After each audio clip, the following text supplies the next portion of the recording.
Look around you. Every culture, every era, every civilization tells you exactly how to live your one and only life.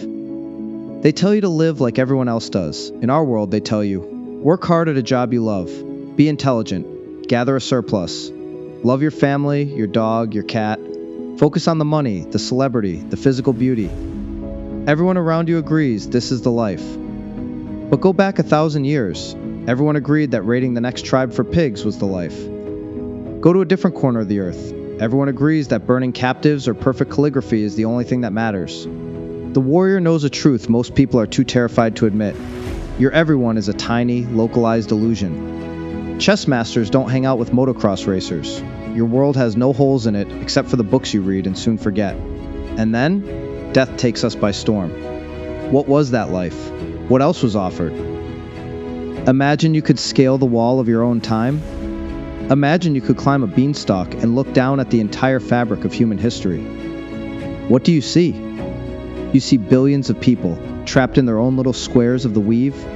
Over there, they are flaking spear points. Over here, they are trading stock options. There, they are starving because the rains failed. Here, they are dying in a trench for a border that won't exist in 50 years. You see the man whipping a slave's back, and you see the mother teaching her child to speak. You see the engineer and the sheep herder, and you realize something brutal. Your time, your passions, your important projects, they weigh exactly the same in the balance as a man pulling a water wheel on the Nile 4,000 years ago. Our lives and our deaths count equally. You are not more real than the person who painted their forehead black and died of a fever in a cave. If everyone is special, no one is. If every culture is the truth, then none of them are. So you've seen the fabric, you've seen that your culture is a provisional bug. Now what? Do you come back down the ladder as a shrugging relativist saying nothing matters? Do you become a stiff-tongued absolutist screaming that your way is the only way? No. The warrior takes a third path. The warrior acknowledges that the project is arbitrary, but they choose their project anyway. If you must turn the soil, turn it with the strength of a god. If you must fish, fish as if the universe depends on it. If you choose to build a business, to protect your family, to master your body, do it with the full knowledge that it is a choice, not a requirement of the universe.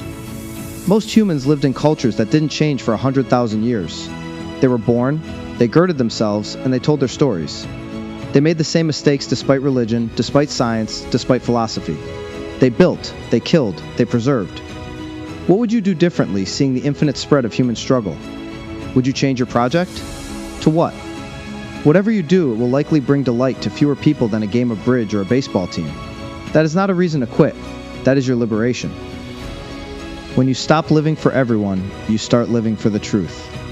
The truth is that you are a soft-skinned human working and dying under slowly shifting stars. But you are here now. The warrior doesn't need the world to be right to fight well. The warrior doesn't need the project to be eternal to give it everything they have. You might know your own death better after seeing the fabric, but you will dread it no less. The difference is, you won't be surprised when it comes.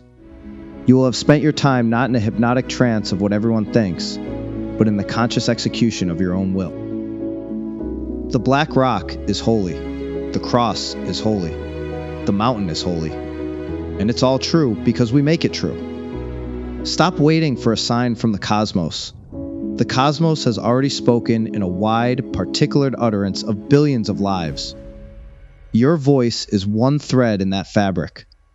Make that thread strong. Make it bold. Make it count. Don't live the life they told you to live. Live the life you choose to live. Stay stoic. Stay dangerous. Subscribe for more. Thank you.